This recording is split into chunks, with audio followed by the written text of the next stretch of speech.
Thikũ nini ikoretwo irĩ mũrarako kũrĩ a Kenya kũrũmĩrĩra kwambatĩra gwa thogora wa maguta, ũndũ ũrĩa minista wa hinya wa kũhũthĩka Opiyo Wandayi augĩte wauga gũcenjia ihinda rĩtarĩ kũraya. There are early signs that global pressures may begin to ease. Changes in demand patterns and improved supply routing are gradually stabilizing international markets.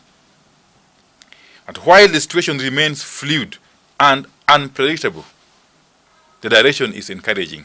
Opiyo akiuga thirikari nĩ ĩtigĩrĩire gũtirĩ na ũnyihu wa maguta bũrũri-inĩ, akiuga ona kũrĩ meri cirĩ gĩcũa-inĩ cietereire kũrutwo mũrigo wa maguta ũrĩa cikuĩte. There is no national shortage whatsoever, and systems at the port of Mombasa and the inland depots continue to operate normally.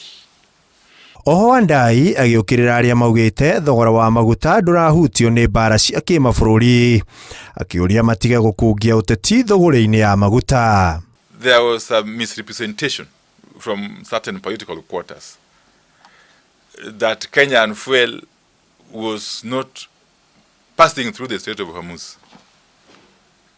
It's laughable. So it's a fact that the Strait of Hormuz closure affected our primary supply route directly. Ihinda-inĩ o rĩu Wandayi akiuga thogora wa bũrũri ũnyitĩrĩirwo nĩ ikinya rĩa thirikari gũtabania thogora ĩno gatagatĩ ga thirikari igĩrĩ ũrĩa ũĩkaine ta G2G. But beyond this, the G2G framework has also enabled greater diversification in sourcing fuel.